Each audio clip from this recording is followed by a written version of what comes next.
Surround, hold back, hold back. Hey guys, welcome back to my channel. I am so sorry that I didn't have a video for you last Friday.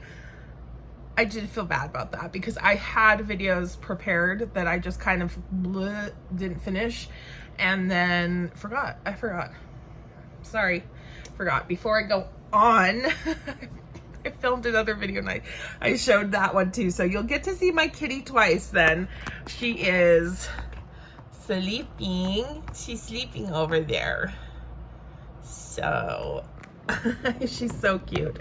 It's cold and she wants to be in the bedroom where it's warm and not out in the bigger room. So today I'm filming the content creator tag. Was requested by someone and I appreciate the request so much. I was super interested when I saw the questions and I was hearing some people's answers. I was like, it wasn't what I was expecting it to be, is what I'm trying to say. I'll just get started. I sent them to myself so I could read them off on here and not get confused. So the first question is, how do you feel about the term influencer, and how do you feel, and do you feel if you are one? So the term itself, influencer, I'm like totally neutral about, honestly, because it's just a word for a job, and the job wouldn't exist if there wasn't a demand for it, just like jobs stop existing when no one needs that work done anymore. So when it comes to the actual term influencer and the people who call themselves influencers, I don't care either way. You can if you want, you don't have to. I'm not hurt by anybody calling themselves an influencer, even if they only influence themselves. Hey, it's a start, right?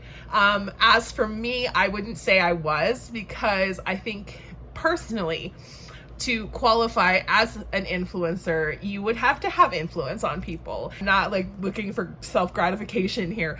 I'm just saying that, like, I have, my whole 1,200 followers, like probably only 5 of you actually watched my videos through to the end. And if you want to talk about statistics, you know how everyone's always saying like only so many of you watch my videos that are subscribed. 73% of my views come from non-subscribers. So I definitely don't think that I'm really heavily influencing anyone, so I would not call myself an influencer. Although if I could get to the point where I was being like paid or getting sponsorships or getting like brands sending me things like PR, then heck yeah, I would call myself an influencer. I wouldn't even stop. Like, I wouldn't be shamed at all. I have no shame. Shameless here. The second question, how did you decide to become a content creator? I didn't really decide. I started making videos on my like old ass webcam on my laptop that was like already pretty old, and it was just a decision that I made one day because I had been watching a ton of beauty content. Oh, my eyes are watering. So this was like in 2014. I don't think any of my old videos are still public. So, but if you want to look at my old videos, you can go into my video tab and then sort by date, oldest to newest, and you'll be able to see the oldest videos that are public. But my first videos that I recorded on this channel were in like 2014 on my webcam, like just total crap quality. You could always hear like people outside. I have allergies right now, you guys. I have hay fever. I'm really sorry. And I did it because I didn't ever care about what people thought of my videos themselves. I just had the desire to engage with people who enjoyed the same sort of content as myself. For me, that was perfumes. And at the time, in 2014, I didn't really know of anyone making perfume content. I don't know even now who was making content in 2014, but they were probably doing better, like high quality stuff than I was, that's for sure. So I'm sorry. So I just decided that I would start uploading videos because I saw people on a platform that were being engaged in the comment section and on other platforms like Instagram and Facebook with comments about the things that they enjoyed, and I wanted to do that too. I was on message boards. I was trying to talk to people about fragrance, and that's all I wanted. I just wanted to engage with people about fragrance. I didn't really care how. I just wanted that engagement. So number 3, what is your experience with knowing other creators in life, good or bad? I don't know any other content creators in real life. I know, like, I've communicated outside of the internet with other content creators, but I don't personally know anyone. So I'm not sure if the question is specific to like actually having like a friendship or relationship with someone, or if it's okay, like if any communication is included. But it's been fine. Like, it's been great. Every other content creator that I've ever interacted with has always been amazing. And I don't know if it's because of the changing sort of atmosphere of social media, where the people who maybe weren't as nice or aren't as nice are on a different platform. Or if people just are nice, like luckily are nice, I don't know. But I think everyone that I've communicated with has been great. I've really enjoyed interacting with other content creators on this platform and others, and they've all been wonderful. Number 4, do you Number 4, do you accept sponsorships, and how do you feel about them? I would accept them if they were offered. Let's just say that. Like, I'm shameless. You know what? I'm like, listen, a girl is hustling here. So if a sponsorship came my way, bitch, you best believe that I would be having that HelloFresh, Scentbird, NordVPN, Casetify. You best believe they'd be on every single video if they came my way, but none have, so it doesn't matter. It's a moot point. In regards to other people having sponsorships, like, good for them. Honestly, I don't care. And I think it's dumb for people to feel like they are being deceived or somehow manipulated by people who accept sponsorships. Now, if they don't disclose that it's a sponsorship, I can understand the feeling a little bit more. That doesn't really bother me either. I don't care. It does bother me if people accept sponsorships but then pretend like they paid for it, when they're actually getting paid. That's neither here nor there. But I think that what we have to remember is this is today's currency. This is today's form of advertising. Like, this is how brands get people interested. So if someone is promoting something and they're promoting it heavily, being very specific or loyal to certain brands or items, I think you can be safe to assume that it's probably a sponsorship. Number 5, have you had an experience with a brand that left a bad taste in your mouth? Not really. Like I said, I don't have like sponsorships or anything like that, but I have had one perfume company in particular who reached out to me about promoting their products. And then when I replied to their initial contact, they never returned my emails. That also happened with another company that is highly promoted on YouTube, reached out to me, And when I replied, they didn't reply back. The second one, I'll give them the benefit of a doubt. It could have been like a scam email. It was really well done. It was professional. It had a logo. It had like a mail forwarding address, was all correct, everything. But I'll give them the benefit of the doubt that perhaps it was not really from the brand. The second one, however, at the time that they contacted me, I don't think many people were promoting them or, you know, even talking about them. I'd never heard of them before. I actually had to look up to see if they were legit. So I do think that that brand just contacted a bunch of people and chose from who replied like the biggest or best audience potential, and they just never replied back, which leaves a bad taste in my mouth, because to me that feels like bad business practices. I think that at least replying to email and saying thank you for your interest, but we've decided to go another direction, is much more professional. So number 6, how do you deal with negative comments? Oh, they won't be there. I mean, sometimes you'll see comments of people who are kind of rude or saying like kind of like tongue-in-cheek or rude type of things, but the hate comments are not going to be there. I have so many filters. I have so many filters on my comment section for every single possible thing that I could think of someone could criticize that would hurt my feelings.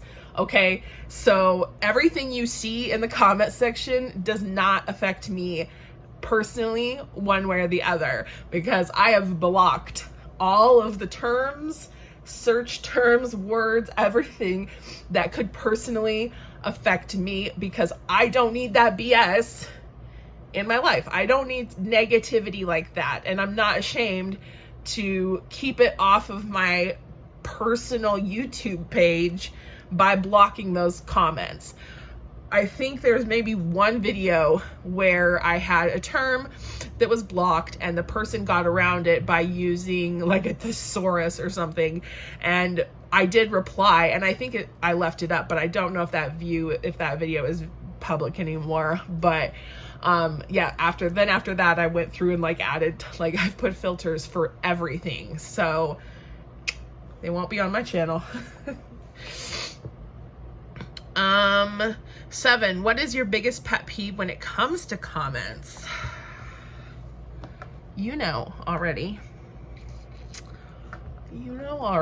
And I bet you've done it to someone or somewhere at some time, or have had it done to you. The ever popular correction of pronunciation in the comment section. Listen, I don't get mad when I get those comments, because I know that for most people, they are genuinely trying to educate me. And I appreciate that, especially if it's something I don't know how to pronounce. But like I've said in other videos, there are a lot of words that I actually do know how to pronounce, but I can't physically pronounce them because I have a tongue-tied. So a lot of things with harsh R's or rolling R's, I can't pronounce them really correctly. Or like rolled L's and R's. Yeah, I can't pronounce it. So there are times when I know how to pronounce something, I just physically can't. And then that's when I'm just like, it's annoying. And then every now and then there's just someone you can tell they're just trying to be like superior, and you're just like, whatever. But that's it. That's the thing that annoys me, is the freaking corrections. And it annoys me when I see it on other people's in other people's comment sections too. Like, it just straight up annoys me. It's like, sorry, you got me on a tangent now. Like, I've seen it on message boards or on Facebook groups. Like, they just go down the line, like saying what words that people, like the YouTubers or TikTokers or whoever is out there speaking on camera, what they mispronounce that annoys them the most. And it's just like, God, like, give us a break. Like, give me a break. Give them a break. can't know everything. And if you want to comment and tell us the goddamn pronunciation of something, then do it in a kind way, but don't just go along talking about how this annoys you so much and then like accept like not that they're not going to ever do anything about it, so you're not going to watch. Because a lot of times people just don't know, you know, or if they do know, like me, sometimes, not all the time, but sometimes they do know and can't. That's not my fault, you know. You know, I know. So that, yeah. Number 8, what is your favorite part of being a content creator? Is talking about these things that I love. Sometimes I make videos about perfumes or other things. It could be, you know, just random. I'm making these vlogs right now, and it's not even because I want other people to know about what I'm doing, because I'm not doing anything. Listen, I am the most boring person. I don't do shit, but I like to share things with people. I like to share daily routines. I like to share perfumes that I love. I like to share makeup that I love. I like to share like things that I've discovered on Netflix. I like to share just anything that is exciting and fun to me. I want to share that with somebody. So being able to have a platform where I can put up anything that I want, and maybe one person even will enjoy it and will be happy that I shared that with them, that's the best part. What is your least favorite part about being a content creator? My least favorite part is actually creating content.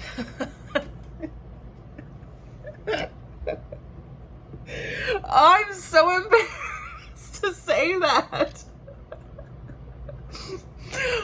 I'm not kidding though, because I hate, like, on Instagram, my God, I cannot stand having to feel like I need to post something every day. Otherwise I'll fall off the algorithm and no one will see my posts.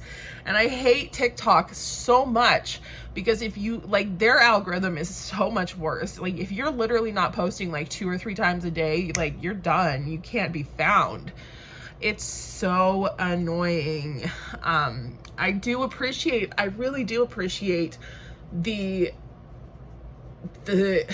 forgiveness, I guess, that people don't unfollow me when I don't post things for a long time. 99% is just because I just don't want to, and I don't feel like it, and it's no fun. If it's not fun, what's the point of doing it? So that's why I love getting suggestions for things to post, because then it's something new and fun, or it's something I can think about. You know, somebody's given me a suggestion and I can think about it. I can think about the answer, and I can come up with an answer, and I can share it. And I know that at least that person who gave me a suggestion is waiting to hear about it, you know, so that makes it fun. But if I'm just sitting there searching around for an idea in my own head, and I'm just like, what do I film? What do I film? Then I don't want to film anything, because there's nothing, it doesn't interest me. There's nothing exciting. There's nothing fun to film. So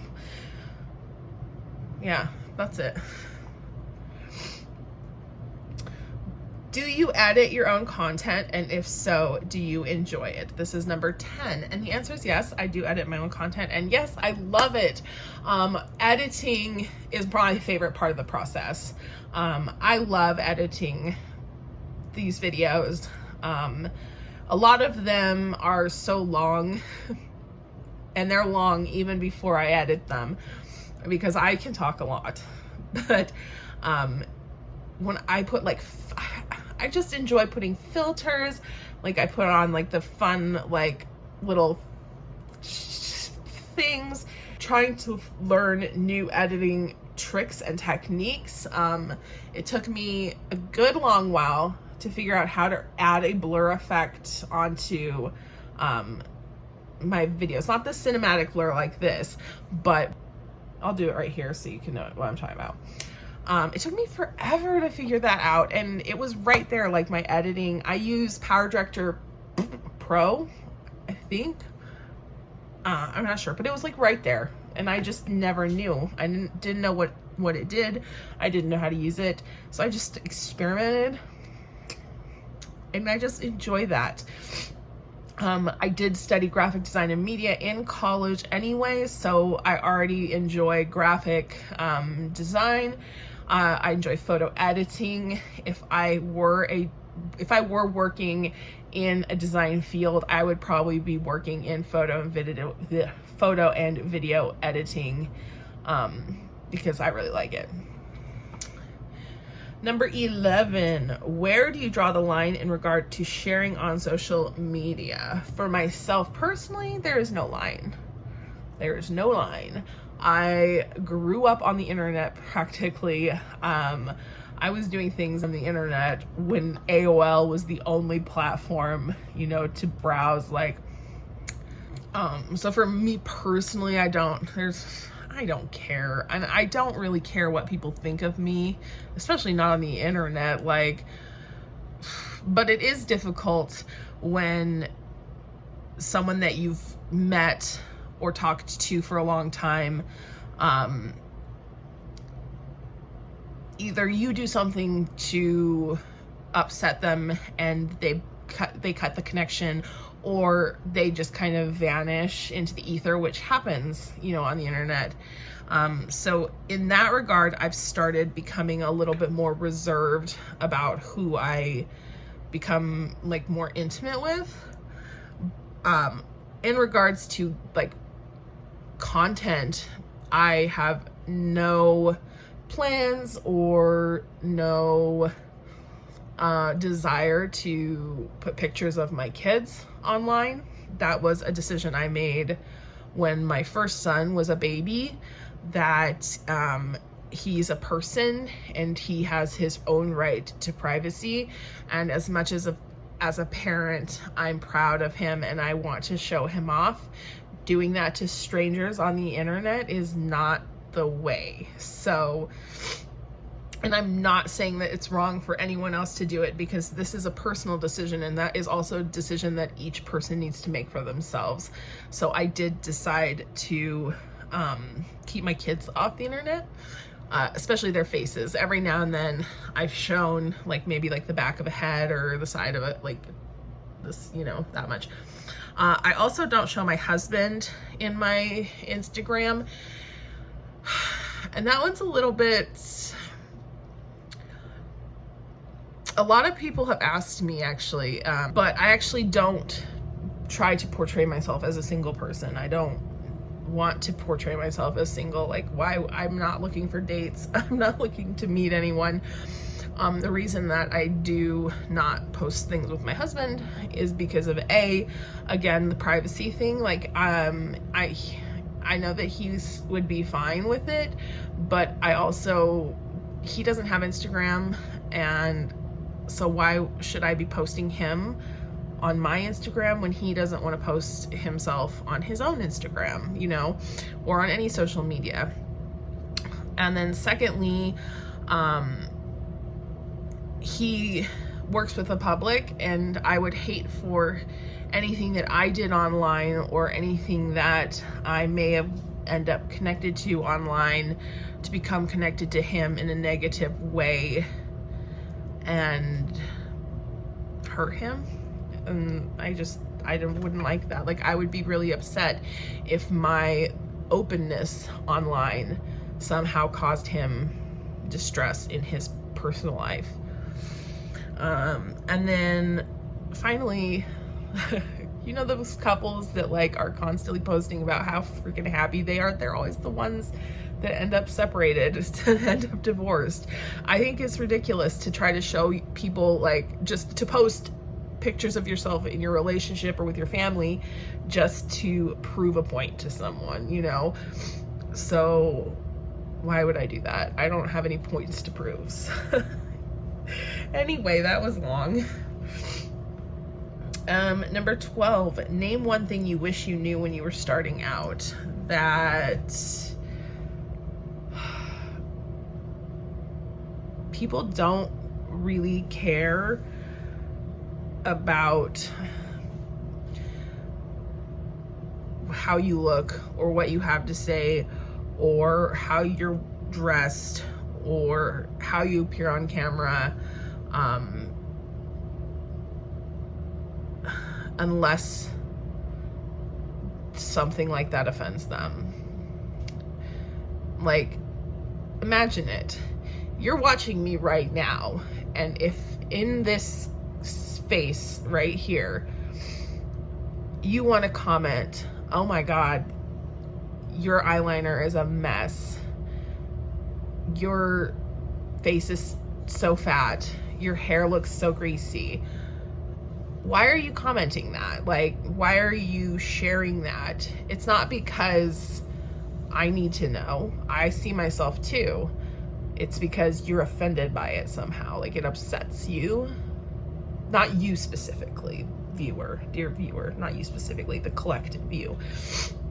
So when I started making these webcam videos, I was so nervous about how I looked on camera, which by the way was awful because the quality was terrible.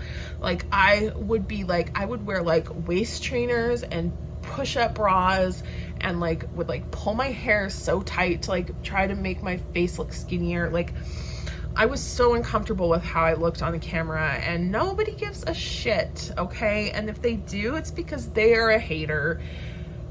And you know what we did with the haters? We blocked them. All their comments gone. So I wish I had realized that like sooner, that like I don't have to look like a supermodel to be on camera, you know?